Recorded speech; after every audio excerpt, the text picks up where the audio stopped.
Here's what a $1 million home sale actually costs you in 2025. Hi everyone, I'm Maggie, here to give you a real practical insights on buying and selling homes in Seattle. When the client tells me, "Hey Maggie, I want to buy a home, but I'm not sure how long I'll stay," I always say, let's not just talk about price growth. Let's talk about how much it will cost you to sell that home. Today, I'm breaking down every selling cost, agent commission, government fees, hidden charges, inspections, everything, clear and simple. Before we dive in, I'm Maggie. This year, our real estate team has closed over 130 deals, totaling more than 180 million in sales. Whether you are buying, selling, or investing, we are here to help. All right, let's get started. First, let's talk about the cost you must pay when selling a home. Agent commission is probably the cost most people know about when selling this home. Since the NAR settlement earlier last year, many people think they can just pay the listing agent and skip the buyer's agent commission entirely. Technically, yes, you can offer 0% to the buyer's agent. But in reality, the Seattle market doesn't work that way. Most homes still offer 2 to 3% to the buyer's agent on the MLS. Why? Because if you offer too little or nothing at all, many buyer's agents simply won't show your home to their clients. And that means fewer showings, fewer offers, and ultimately lower sale price.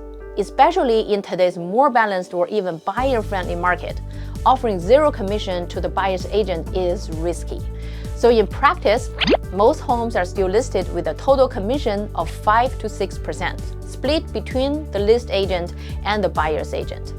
On the $1 million home, that is $50,000 to $60,000 and is usually your biggest selling expense. After commission, there's another category of costs that every seller must pay: the government-required fees. First is the real estate excise tax, or REIT. This tax goes straight to the state and the city. There's no avoiding it. Seattle's local tax is a flat 0.5%, and Washington State uses a tiered system. The higher the price, the higher the tax rate. For example, for homes between 1.525 million and 3 million, the tax jumps to 2.75%. For homes over 3 million, it's 3%. But for a $1 million home in 2025, the combined REIT rate is about 1.7%, which comes out to roughly $17,000. Rates can change year to year and vary by county, but this is a typical range. Next is the owner's title insurance. This protects the buyer in case someone later claims ownership of the property. Even though it benefits the buyer, the seller usually pays for it. For a $1 million home in Seattle, this typically costs $2,200 to $2,800, around 0.2 to 0.3% of the price.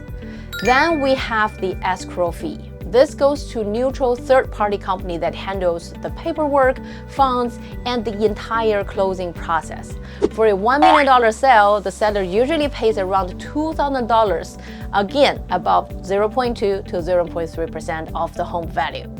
When you add all of these required costs together, a $1 million home in Seattle will typically have $19,000 to $21,000 in government and transaction fees, roughly 1.9 to 2.1% of the sales price.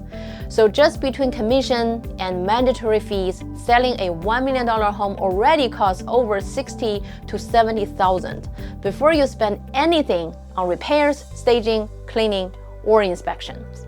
Now, let's talk about the costs many sellers overlook: the hidden expenses. This falls into main categories: pre-listing preparation and inspections.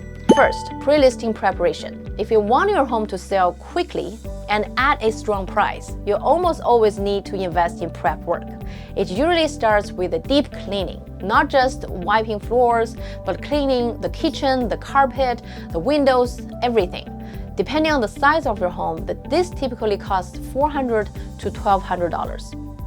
Next are repairs and touch-ups. This can include patching wall cracks, repainting some area, fixing damaged trim, or repairing plumbing or window issues.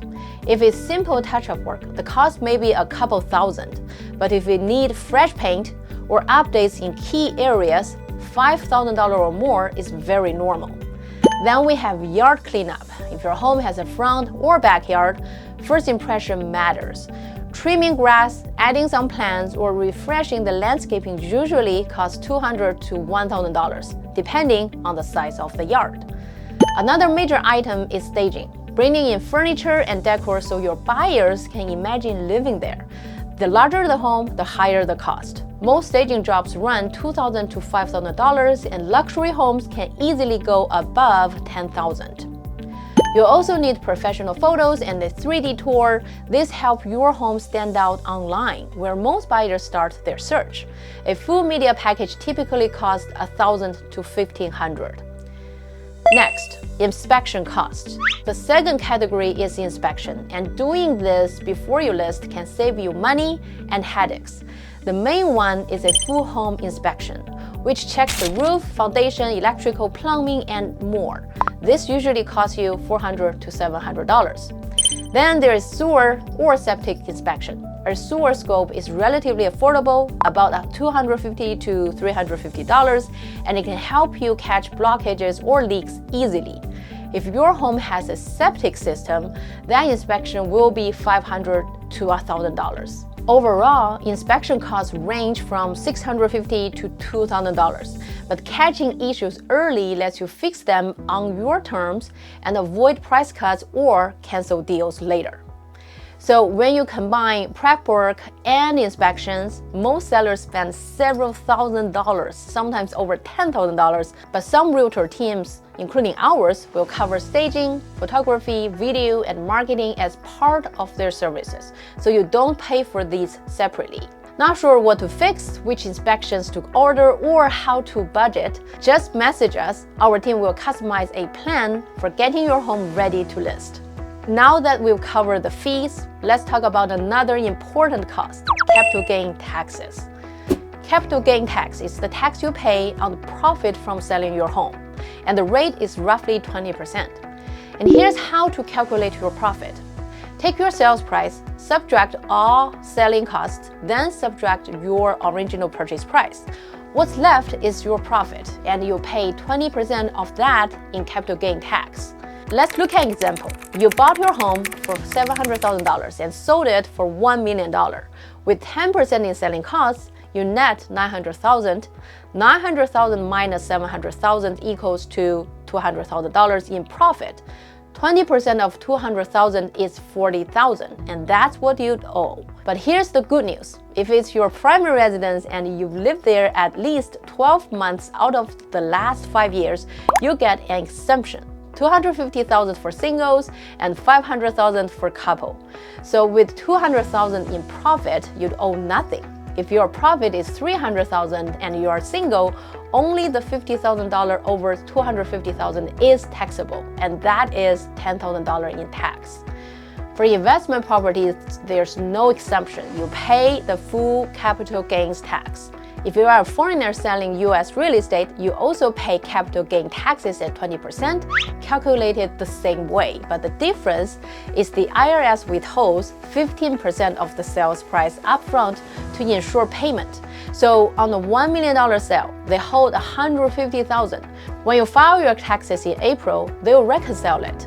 In most cases, you get a refund. If you only owe $40,000, but they withheld $150,000, you get back $110,000. As a foreign seller, you're not paying more, you're just waiting longer for your money.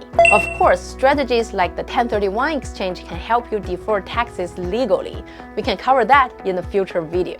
So why do I always tell buyers, try to hold your home for at least 5 years? Because in the US, selling a home comes with real costs, and they add up fast.